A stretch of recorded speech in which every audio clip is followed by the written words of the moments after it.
seguimos con nuestros invitados. Tenemos ahora un abogado y analista. Él es Carlos Caro Coria, quien está esta mañana también con nosotros para comentar sobre todo lo que estamos viendo. Doctor, bienvenido, gracias por estar aquí. ¿Qué tal, Augusto? ¿Qué tal, Milagro? ¿Cómo está, doctor? ¿Todo bien? ¿Ya votó? Sí, claro que sí. ¿Algún problema en su local? ¿Cómo fue? No, o sea, yo todavía, voy a ir ahora en la tarde todavía a votar. Mi horario es en la tarde. Ok. Mi horario es en la tarde. Muy bien. Bueno, ¿cómo percibe usted esta final sin precedentes?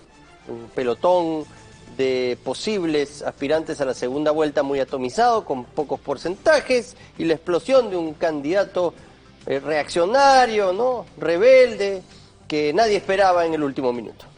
Yo creo que a diferencia de lo que pasó en el año 2016, ahora tenemos a la izquierda por un lado partida entre tres candidatos y por otro lado a la derecha o al centro derecha también partida entre tres candidatos, y eso ha hecho de que, digamos, la etapa final de esta primera vuelta, porque evidentemente va a haber una segunda vuelta, nadie va a lograr pasar la valla de ganarle a todos juntos, es de esperarse entonces de que existe una lucha mesa a mesa, voto a voto, para definir quiénes son los que van a pasar a la segunda vuelta. Y en ese contexto, el factor ausentismo, el factor desorden, el factor, digamos, votos en blanco, gente que decide en la cola en el último minuto, es fundamental y es algo que no necesariamente miden las encuestas que han estado circulando en estos últimos días y que no se han podido difundir y no se pueden difundir todavía por un tema de una ley electoral que es bastante paternalista, ¿no? Pero a ver, el derecho a elegir que tienen los electores de Lima Oeste y que el propio presidente de la OMP, Piero Corbeto, acaba de reconocer que en efecto hay un desorden en las mesas de Lima Oeste, me pregunto, ¿cómo queda ese derecho a la elección? Son adultos mayores que fueron temprano, que evidentemente se encontraron con mesas cerradas y a las 12 se supone que en este minuto se cierran las mesas de sufragio. Ese derecho no ha sido porque ellos no han querido, ha sido simplemente porque ha habido un desorden y un caos. Claro, ¿Cómo se soluciona? Y era un desorden, Milagros, perfectamente previsible. Total. Si en tiempos en los cuales todos hemos ido a votar sin pandemia, las mesas se instalaban 9, 10 de la mañana. Máximo. Claro, entonces era absolutamente inverosímil que se fueran a instalar a las 7 de la mañana para que esta persona pueda votar en ese momento. Entonces, algo que es previsible, digamos, no es algo, sino que se puede achacar directamente a las autoridades. Entonces, yo creo que la desorganización viene del propio organismo electoral, que no ha organizado bien esa parte. Han confiado, yo no sé en base a qué información. Pero curiosamente en un sector de la población cuyo voto puede ir dirigido a uno o a dos de los candidatos que van punteros, no en este pelotón puntero en Lima. Entonces ellos tendrían todo el derecho a decir, a ver, ¿por qué evitas que yo vote? ¿Por qué me quitas mi derecho a elegir o no? Claro, por supuesto que sí, porque todos tienen derecho a votar y evidentemente una mesa no instalada, un derecho que no se puede ejercer, da lugar evidentemente a que se pueda cuestionar parte por lo menos del proceso electoral, ¿no? Y yo creo que está todavía el organismo electoral en la posibilidad de hacer los ajustes correspondientes para sanar la situación. Eventualmente, si hay que extender el horario de la votación una hora más, tendrá que hacerlo porque todos tienen que tener la posibilidad de poder votar. Independientemente de los que no quieran ir, que es otra historia, pero... A ver, el presidente Sagasti ha votado en un local donde solo su mesa estaba instalada.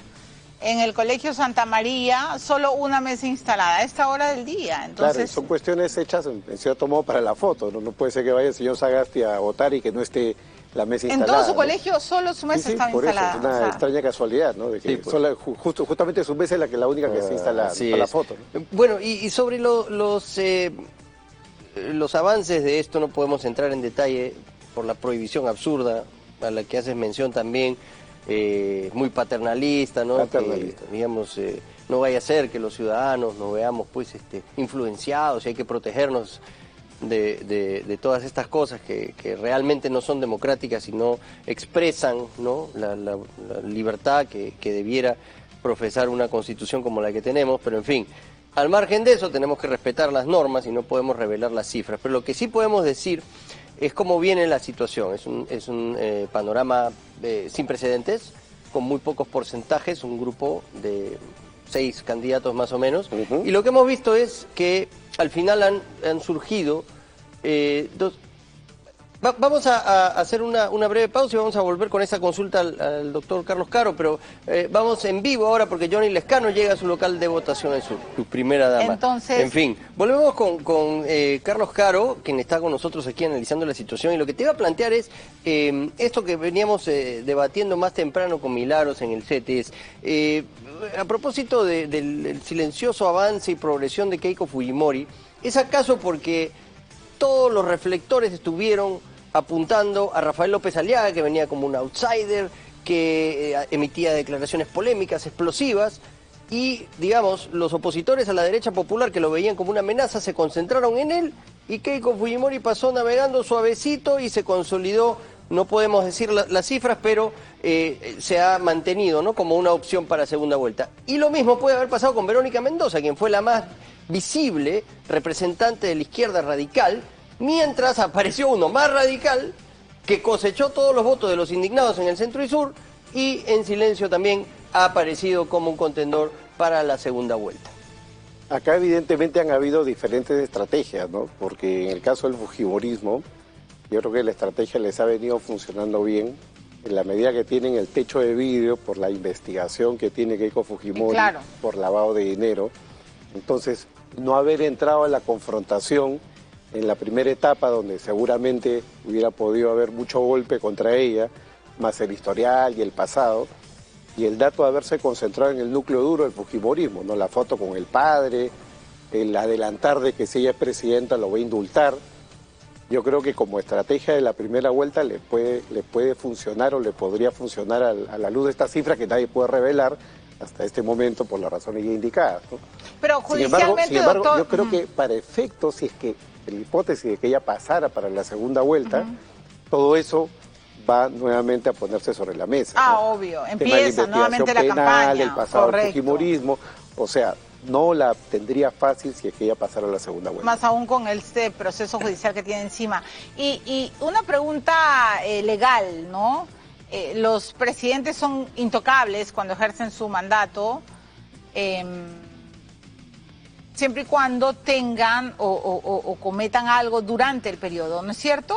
En el caso de Vizcarra pudo ser vacado porque las acusaciones eran anteriores a su ejercicio presidencial.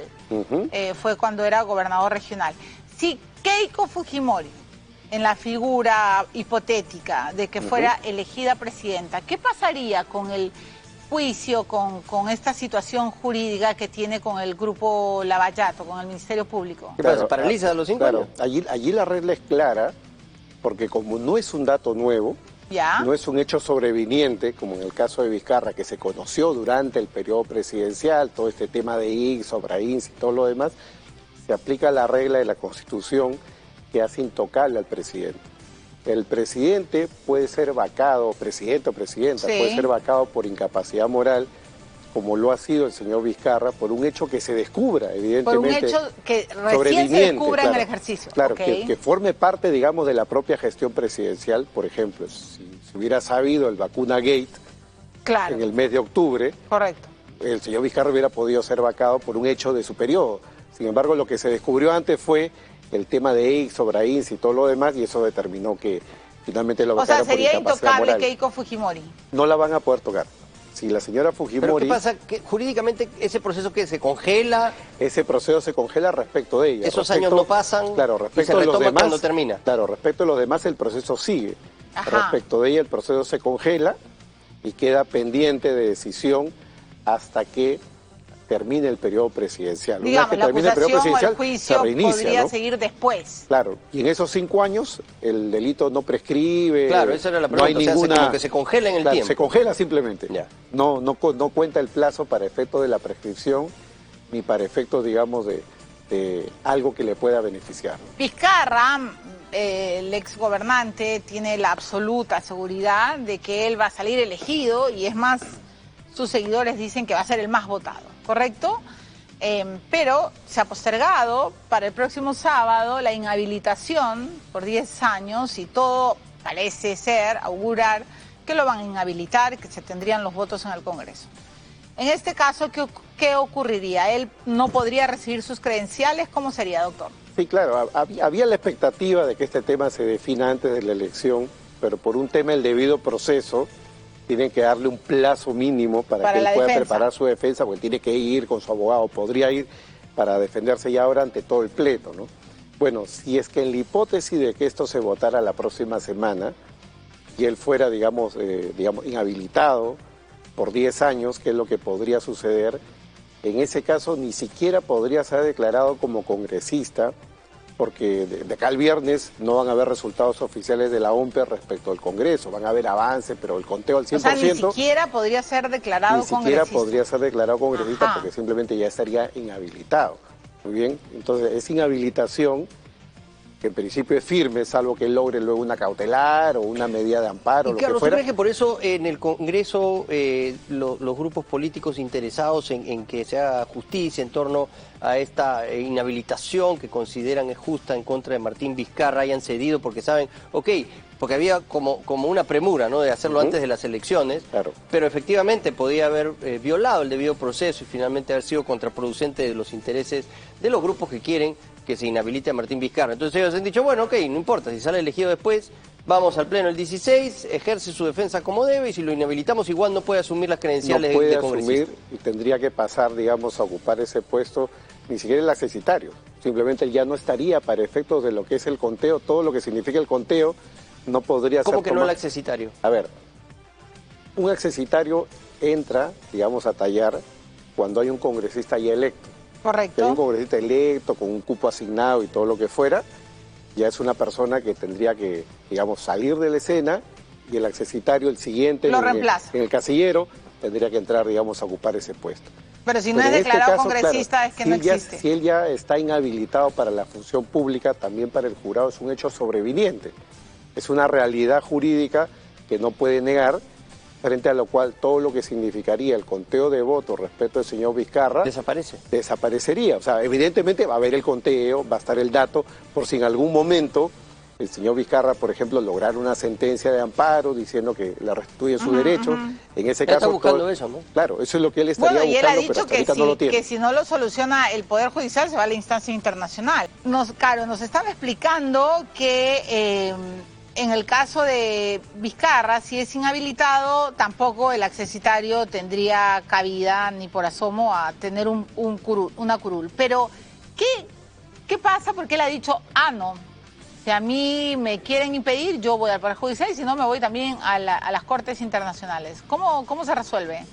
El tema funciona así, ¿no? Si el señor Vizcarra fuera inhabilitado, él no podría ser declarado congresista electo, no podría jurar el cargo, de modo que no habría una plaza de accesitario. No habría nada. Simplemente no entraría en el conteo del número de escaños asignados a su partido, entrarían todos los demás. Pero no es que... ¿Y él no podría apelar ante el Poder Judicial, ante alguna instancia? Él puede, ante la inhabilitación, ir al Poder Judicial. De hecho, ya hay 2 amparos presentados, podría presentar uno nuevo por un hecho ya consumado y tendría que esperar a que el Poder Judicial le dé una medida cautelar o saque una sentencia, que yo sinceramente creo que sería muy difícil que la pueda lograr, claro. Porque acá hay 2 temas, ¿no? Por un lado está el tema del juicio político, que es lo que se está viendo en este momento y que lo puede llevar a la inhabilitación por 10 años, y otra cosa es el tema penal.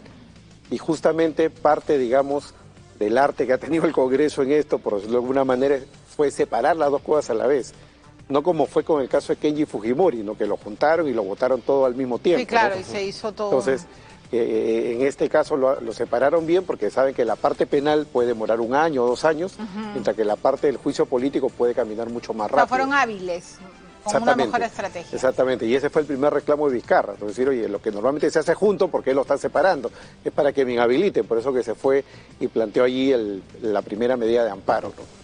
Ahora, bueno, a ver, tienen razón. Muchas gracias, doctor, pero Rolo, en las redes me están diciendo que Castillo enseñó su voto. Eso está prohibido, ¿ah? Eso está prohibido, eso es parte de una infracción. Nadie puede enseñar su voto. Y en efecto, Castillo, si podemos regresar a las imágenes, sí, enseñó su cédula con su voto. Porque Chicote para él. eso es una manera de inducir, ¿no? De cómo votar. Entonces, Sí, pues le va a tener que caer un chicotazo de la OMPE, pero ya lo hizo, ¿no? Muy mal ejemplo del candidato Castillo, que sigue esperando a su caballo, me parece, ¿no? Sí, ¿dónde está mi caballo? Le dice el señor policía. Oye, ¿dónde está Rayo? Lo dejé cuadrado acá, ¿dónde está mi caballo? No tiene SOA, dice Gonzalo Iwasaki. ¿Qué te pasa, Gonzalo? El caballo... Bueno, pero... Ay, Dios mío. Ay, ya. Entonces, muchas gracias. Muchas gracias, doctor Caro.